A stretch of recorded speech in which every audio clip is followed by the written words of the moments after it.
மக்கள் புரிந்து கொண்டார்கள், ஏற்றுக்கிட்டாங்க. மக்கள் ஆல்ரெடி ஏற்றுக்கிட்டாங்க. நிறைய பேர் மக்கள் வந்து ஏற்றுக்கிட்டு இன்றைக்கு நீங்கள் மாறியது சரிதான், அந்த இடத்தில் இன்றைக்கு எங்களுக்காக குரல் கொடுக்க நீங்கள் வருகை தந்திருக்கிறீர்கள், பணியாற்ற வந்திருக்கிறீர்கள், ஆகையால் உங்களுக்கென்று ஒரு அங்கீகாரத்தை நாங்கள் தரவிருக்கிறோம் என்று உறுதியளித்திருக்கிறார்கள். அதை என்னால் மகிழ்ச்சியோடு பகிர்ந்து கொள்ள முடிகிறது.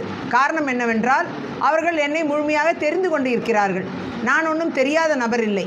ஆகையால் அதே நேரம் கட்சி மாட்சியங்களின்றி, ஜாதி மத மாட்சியங்களின்றி என்னை அவர்களுடைய ஒரு நடுநிலையான ஒரு சட்டமன்ற உறுப்பினராக அவர்கள் இத்தனை காலம் 13 ஆண்டு காலம் என்னை 15 ஆண்டு காலம் என்னோடு பயணித்து கொண்டிருக்கிறார்கள். இது ஒரு நீண்ட பயணம். அப்படி இருக்கும் பொழுது அந்த நீண்ட பயணத்தின் ஒரு கூறாக இன்றைக்கு மீண்டும் என்னை களம் காண வைப்பது விடவங்கோடு தொகுதி மக்கள்தான். அவர்களின் ஆசைக்காக தான் நான் இந்த சீட்டே கேட்டு பெற்றேன். அந்த இடத்தில் கட்சியும் அதை அங்கீகரித்திருக்கிறது. எனக்கென்று அந்த வாய்ப்பை தந்து எனக்கு மரியாதை கொடுத்திருக்கிறார்கள். அந்த இடத்தில் விடவங்கோடு தொகுதி மக்களின் ஆசையின் அடிப்படையில் தான், அவர்களின் விருப்பத்தின் அடிப்படையில் தான் மீண்டும் நான் சட்டமன்ற உறுப்பினராக வேட்பாளராக ஆகி சட்டமன்ற உறுப்பினர் ஆவதற்கான சாத்தியக்கூறுகளை விடவங்கோடு தொகுதி மக்கள் அவர்கள் விருப்பத்தின் காரணமாக தான் இது ஏற்பட்டிருக்கிறதே தவிர என்னுடைய விருப்பம் என்பது இரண்டாவது தான். முதலாவது விருப்பம் என்னுடைய விடவங்கோடு தொகுதியின் மக்களின் விருப்பம். ஆகையால் தான் நான் இப்பொழுது வேட்பாளராக போட்டியிடுகிறேன். வெற்றி பெறுவதற்கு 100% வாய்ப்புள்ள சூழ்நிலை இருக்கிறது. போட்டி வேட்பாளர் யார் அப்படின்னு சொல்லி நீங்கள் பார்க்குறீங்க? பிற கட்சிகள் அறிவிச்சிருக்கிறாங்க போட்டி வேட்பாளர்களை, எல்லாரும் அறிவிச்சிருக்கிறாங்க. அவங்கவுங்க பலத்தில் அவங்க போட்டியிடுவாங்க. அவங்க பலம் என்ன என்பதை அவர்கள் தெரிவிக்கட்டும். அதே மாதிரி அவர்கள் பலவீனம் என்ன என்பதை நாங்கள் தெரிவிப்போம். 3 ஆண்டுகளில் செய்ய முடியாதத 2.5 ஆண்டுகளில் நான் செய்திருக்கேன் அப்படின்னு சொல்லிட்டு முன்னாள் எம்எல்ஏயும் சொல்லியிருக்காங்க. என்ன செஞ்சுருக்கேன்னு அவங்க சொன்னாங்கன்னா நல்லாயிருக்கும். அவங்க எதுவுமே செய்யலைங்கிறதுனால தான் இன்றைக்கி தொகுதி மாறி போயிருக்காங்க. அதுதான் ரீசன்.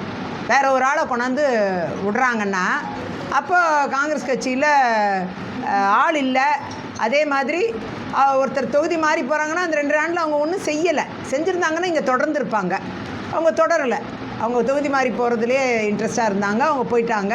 அதே மாதிரி புதுசாக வரக்கூடியவங்க எதை மாதிரி நபர்கள் என்பதை காங்கிரஸ் கட்சியில் மக்கள் புரிந்து கொள்ள வேண்டும். நிச்சயமாக பெண்களுக்கு எதிரான ஒரு சூழ்நிலை இருக்கிறத நான் பார்க்குறேன். ஆபத்தான சூழ்நிலை. பெண்களுக்கு தொகுதியில் அறிவிக்கப்பட்ட வேட்பாளர்களாக பெண்களுக்கு எதிரான ஒரு சூழ்நிலை இருக்குது. ஆமாம், காங்கிரஸ் கட்சியின் வேட்பாளர் பொறுத்த வரைக்கும் நமக்கு வந்து நிச்சயமாக ஒரு பெண்களுக்கு எதிரான ஒரு சூழ்நிலை அந்த மாதிரி வேட்பாளர்களாக இருக்கக்கூடிய வாய்ப்புகள் இருக்குது. நிறைய குற்றச்சாட்டுகள் இருக்குது. அதெல்லாம் வரும், வெளியிடுவாங்க. பெண்களுக்கு எதிரான சூழ்நிலை இருக்கும்.